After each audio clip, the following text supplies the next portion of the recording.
Welcome, I'm Dr. Robert Glatter, Medical Advisor for Medscape Emergency Medicine. Today we have Dr. Paul Pepe, an emergency physician and highly recognized expert in EMS, critical care, and resuscitation, along with Ryan Quinn, EMS Chief for Edina Fire Department in Edina, Minnesota, joining us to discuss a significant advance in resuscitation for patients with non-shockable rhythms and cardiac arrest with a remarkable increase in neurologically intact survival. Welcome, gentlemen. Oh, thanks a lot. That includes me too, right, gentlemen? Of course. Yeah, all right, good. That's Thanks a great. lot. Of It's course. great being with Dr. Pepe, I'd like to start off by thanking you for taking time to join us to discuss this concept of head up, or what you now refer to as a neuroprotective CPR bundle. First of all, can you define what this entails and why is it referred to as this neuroprotective CPR bundle? Well, of course, you have to have all the chain of survival components in there, from making sure that you have good dispatch systems, bystanders doing CPR and all that. Even in hospital parts, like making sure there's good follow-up, maybe cath labs or whatever is the part of it. But the specific thing we're talking about is CPR. CPR has been life-saving for 60 years the way we've performed it, but probably only in a very small percentage of cases, and that's one of the problems. We have almost 1,000 people a day who who suddenly have sudden cardiac arrest out in the community alone, and more in the hospital.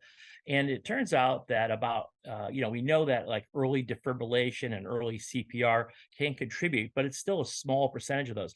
Over 80%, and sometimes 75%, but 75 to 85% of the cases that we go out to see will have non-shockable rhythms and flat lines, and then some cases are what we call, I don't know if it's a misnomer, pulseless electrical activity, meaning that there's some kind of organized complex that looks like, but there's no pulses associated with it.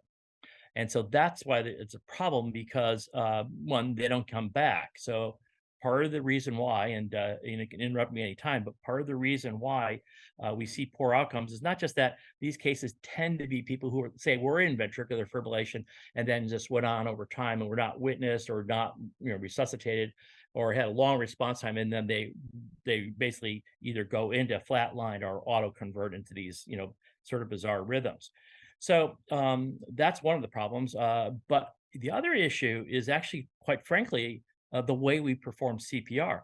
CPR has been life saving, but it only generates about 20%, maybe 15% in some cases, of normal blood flow, and particularly cerebral perfusion pressure. And we've looked at this nicely in the laboratory.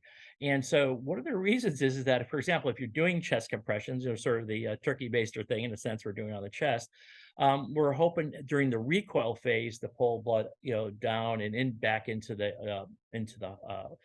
right heart.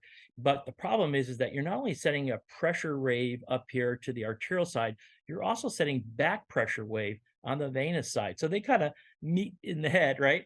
And so what happens is, obviously the arterial side always wins out, but it's just not as efficient as it could be, 20, 30% of numbers. So the question was, that you're asking, like, what does this entail? Well, it entails several mechanisms that have independent mechanisms in terms of how they work, but they all do the same thing, which is they help to pull blood out of the brain and back into the right heart, okay, by basically manipulating intrathoracic pressure, and creating more of a vacuum to get blood back there. So one example is, and do you want to ask me anything else? But I could give you the examples at this point. I want to make sure I'm not just talking.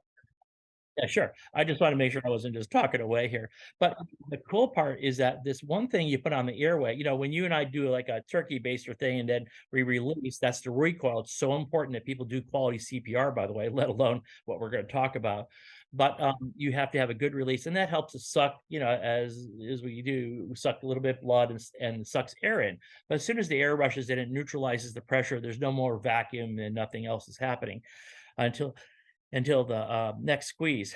What we have found is that we could cap the airway just for a second with a little valve, a little pop-off valve. It kind of acts like when you're sucking through a straw, with a milkshake, and it creates more vacuum in the chest. So there's a little pop-off valve that pulls a little bit more blood out of the brain and the rest of the body, and then into the right heart. So that's one part you can put on. We've actually shown in human studies that the blood pressure, for example, systolic, goes almost quadruplets with it. It goes from like 20 millimeters of mercury during standard CPR up to 80, and that would be sustained, for 14, 15 minutes. That was a nice little study that was done out in Milwaukee a few years ago. The other thing that happens is now if you add on something else, it's like a toilet plunger, and I think many people have seen it. It's called active compression decompression, and this ACD, active compression decompression, right? Not only it's like a toilet plunger, but it not only compresses, then it decompresses. And where it becomes even more effective is that if you had broken bones or stiff bones, as you get older or whatever it may be, as you do the CPR, you're still getting the push down and then you're getting the pull out. So it's kind of helps on several levels. But more importantly, when you put the two together, they're very synergistic. We've already done people say, when are we going to do a clinical trial? Well, we, in a sense, have already done the clinical trial that is the proof of concept. And that was published in the Lancet about 10 years ago. And in that study, we found that the combination of those two improved survival rates 50%. I mean, it went dramatically with 1 year survival neurologically intact. So that got us on the right track. But the interesting thing is that someone said, if we're pulling blood out of the brain, can we just take a lesson from the neurosurgeons and neurologists? Can we lift the head up a little bit? And so we did a lot of work in the laboratory over 10 years, fine tuning it. When do you first lifting the head? How soon is too soon? Because it's probably bad for you if you just went right to it. We also had to say that you had to get the pump primed a little bit with these other things to get the flow going better, not only pulling blood out of the brain, but now you have a better flow this way. So you got to prime it first for a couple of minutes. And we worked on the timing. Is it 3 minutes, 4 minutes? But it seems to be really right about 2 minutes. Then you gradually elevate the head over about 2 minutes in humans, okay? Because we've looked at this in animals and we've compared it with cadaver models and various things. And what we're finding is that that seems to be the optimal way to do it. It's about 2 minutes of priming with those other two devices, the adjuncts, and then gradually elevate the head over 2 minutes. And when we do that in the laboratory, we're getting normalized blood pressures. I mean, not in not normalized blood pressure per se, normalized cerebral perfusion pressures. And so you're normalizing the flow back again with that. So it's profound. And so what we're seeing is profound differences in outcome as a result, even in these cases of the non-shockables. So what you're doing basically is resulting in increase in cardiac output, essentially, and that really is important, especially in these non-shockable rhythms. Is that correct? Oh, absolutely. And then the other thing is, as you're doing this compression and you're getting these intracranial pulse waves that are going up because they're colliding up there, right? And so it could be even damaging itself. I'm just saying, but we're seeing these intracranial raises, and the intracranial pressure starts going up more and more over time. And also peripherally, and most people, if you're not getting good flow out there, then your vasculature starts to relax. There's no more the arterioles are starting to not get oxygen, so they don't go out. With this thing, we're returning the pressure, especially we're getting 40% of normal now with the ACD, ITD approach.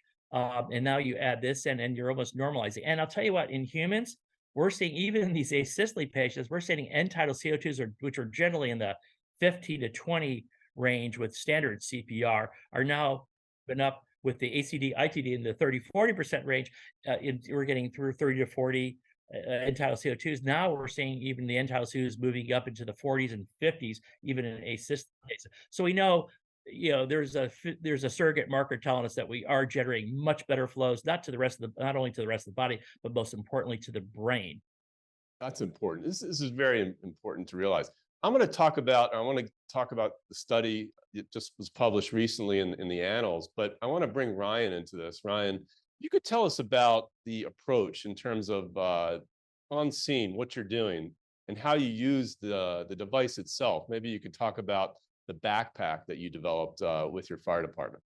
Our approach has always kind of been to get to the patient quickly, like everybody's approach on a cardiac arrest when you're responding. We are a advanced life support paramedic ambulance service through the fire department. We're all cross-trained firefighter paramedics. So our first vehicle there from the fire department is typically the ambulance. It's smaller, it's a little quicker than the engine. In our service area, those two paramedics are going to jump out with two backpacks. One is the automated compressive device. We use the Lucas, and the other one is the sequential patient lifting device, the Eligard. With those two backpacks, our two paramedics are quick to the patient's side. And once they make contact with the patient, verify pulseless, it's cardiac arrest, they will unpack. One person will go right to compressions if there's nobody on compressions already. Sometimes we have a first responder police officer with an AED.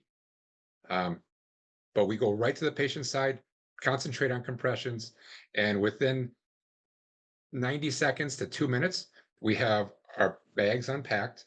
We've got the devices turned on, patient lifted up, slid under the device, and we've got a supraglottic airway that is placed within 15 seconds, already pre-made with the ITD on top. So we've got a sealed airway that we can continue to compress with Dr. Pepe's original kind of discussion of that, building on what's previously been shown to work.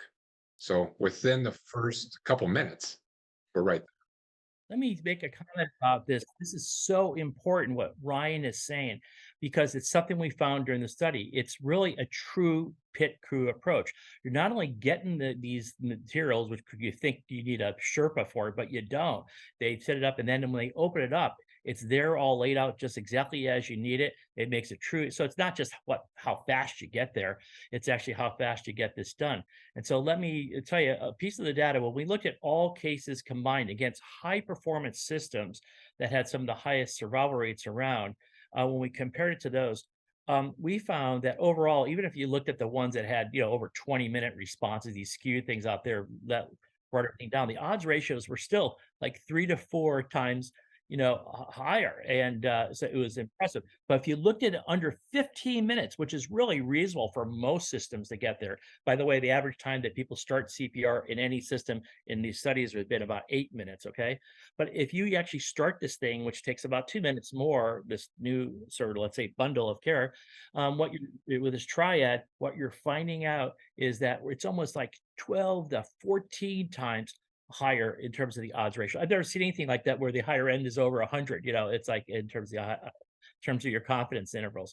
So, but it all, and then when you go back and look at the data on the systems, Ryan's system did really well, and it's one of those ones at the even higher levels of outcomes, mostly because they got it on quickly. So the bottom line is that the faster, it's like the AED for non-shockables, but only better because you have a wider range of let's say a window of efficacy that it'll work. So very cool.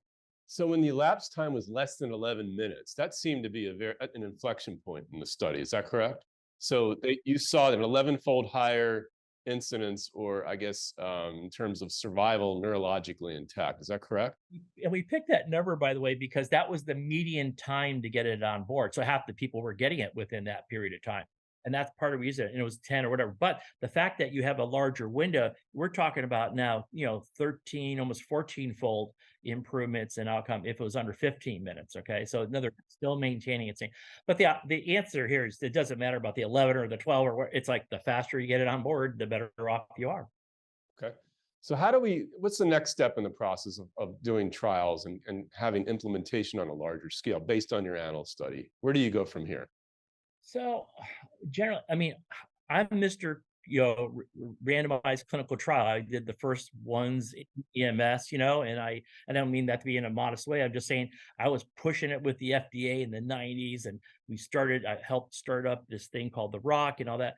But I've come to the point to find out there is a lot of so many confounding variables. What was the quality of CPR? How did people ventilate? Did they did they give the breath and hold it? Did they give a large enough breath so that blood can go across the transpulmonary system? So there's a lot of confounding variables there. But that's why I think in the future is going to be more in terms of looking at things like propensity score matching, and in this, because we know all the variables that change outcomes. I think that's going to be a way for me. But the other thing is that we only were looking at 380 cases here. So, when this doubles up in numbers as we accrue more cases around the country of people that are implementing this, these numbers I just quoted you are going to go much higher. Can you think about unwitnessed asystole is considered, futile by everybody. You just don't get that. But to be able to get these folks back now, even if it's a small percentage, it still says a lot. And the fact that we know that we're producing this better flow is pretty striking. I'm really impressed. And I think the main thing is to make sure people are educated about it. Number two is that they understand that it's got to be done right. It cannot be done wrong, or you're not going to see the differences. And getting it done right is not only following the procedures, the sequence, and how you do it, but it also has to do with getting there quickly. So assigning the right people to put it on and all that, and well-trained people that know what they're doing. Right. And I think in general, the lay public obviously should not attempt this in the field to lift someone's head up, in the sense of trying to do chest compressions. And I think that message is important that you just said. It's not ready for prime time yet in any way. It has to be done right. And I think Ryan would agree with this, obviously, that, and I think getting that message out there is very key. I mean, I'm the first person to say, I started the Seattle system. We trained every citizens we could.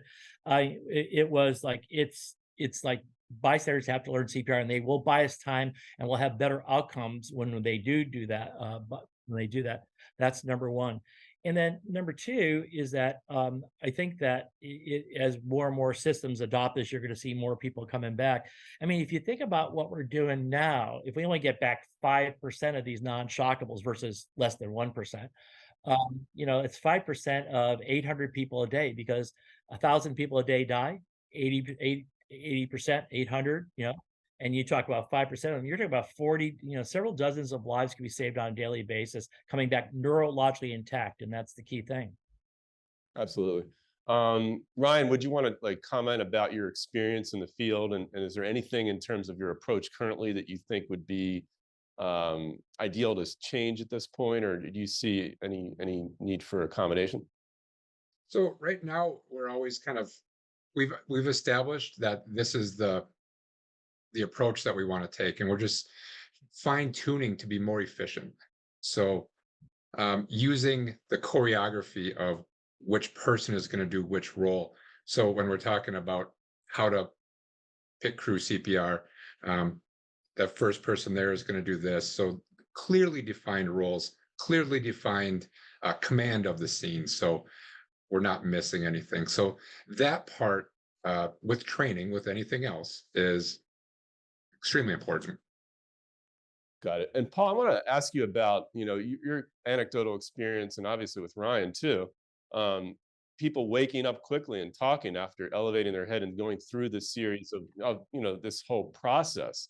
And that having people talk about it and waking up is really, fascinating to me. Maybe you can comment further on this. Actually, that's a great point that you bring up, because one of the guys we saved, he's like, I don't know, 40 or 50-year-old guy that got saved with this approach in St. John County, where they're using it near St. Augustine, right in that area. And he was a guy whose job it was to go get people who had brain damage from after resuscitations, because he was a person that harvested organ. He didn't harvest the organs. He was recruiting people that though he could have organ harvesting, and so he knew about brain damage to people. So when he came around, he said, how did I see, because he could even hear people saying stuff around him. You could tell that story too, as well, out of Edina as well, Ryan. But he was hearing what people were saying, and he came out of it. He found out he had been getting CPR for about 25 minutes because he had refractory, I wouldn't know if I'd say persistently recurring ventricular fibrillation. So he said, how could I have survived that long? And then we told him about the new approach. He goes, well, that's like neuroprotective. So we've actually, and he's right. When you think about it, in the laboratory, we showed it was neuroprotective. It makes sense. And then also we're getting better flows back there. So we're probably being neuroprotective, I guess. So it goes along with everything else. So we've adopted the name because it is.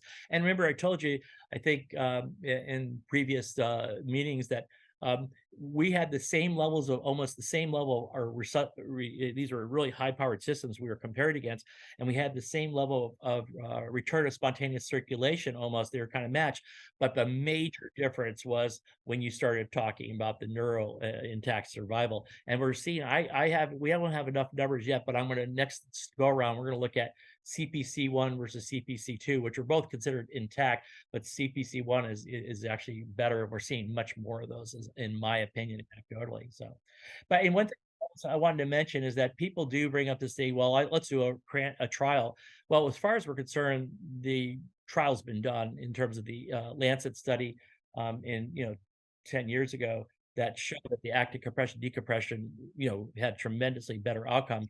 And what we show in the laboratories, okay, augment that a little bit. These are all FDA approved. You can go out and buy it tomorrow and get it done. And I have no conflicts of interest, by the way, with any of this. Okay. The only thing I have a confident is that the only disclosure I have is that I'm not a morning person. So thanks for running this afternoon. Ryan, I wanted to give you an opportunity to comment about saves you had in the field if you want to add any further. Oh, it's been great just to have this piece of this bundle, this approach, this kind of renewed focus on taking something that historically has had such a low percentage of any sort of positive outcome, to be able to sort of move the dial, and having that focus with the crews, and the crews working so hard at it is it's been great. It's great for the Ryan, department. It's tell great them for about the the case community. of Chief Q, which is a good example, right? Tell about the Oh, chief. Yeah. yeah, we've got a neighboring fire chief that lives in our city that we responded to after a sudden cardiac arrest. That we did this entire thing. This was early on, so this is kind of what taught us that, yeah, we're not going to load up this. We're not going to take time to gather all of our equipment. We're going to take what's extremely important, what's most beneficial right away, and stick to that and do it well. And The in the point back of the is, truck, he was awake. he remembered what was happening during his resuscitation. Didn't he tell you that all the time? Yeah. We all know him, and he knows us. And he was. We were happy that he was back. He had some good words to say, uh, but it's all great story. That's great. Well, this is obviously to be continued. And I want to thank Paul and Ryan for this really enlightening discussion. I think this is going to play out to be a remarkable advance in resuscitation in the years to come. And we look forward to hearing more from both of you. Yeah, it really is. It's been exciting. I've been like, this has been my life for for almost a half a century now, and I helped get the AEDs out there, and they were making a difference. But just a small percentage of people, most people don't have AEDs in their home, and so on. And so to have this that's going to affect so many lives, or the potential of saving so many more lives, is really exciting breakthrough. But more importantly, we're understanding now more about the physiology of CPR, and that we know why it kind of works, but it could be work much better with the approaches that we've been developing over the last 20 years or so, actually. Absolutely. I want to thank both of you gentlemen. This has been really an incredible experience to learn more about an advance in resuscitation that could really, truly be life-saving. Thank you again for taking time to join us. Yeah, thank you. You guys are great by doing this. So Really Thank you. appreciate it. Thank you, Ryan. Thanks, Paul.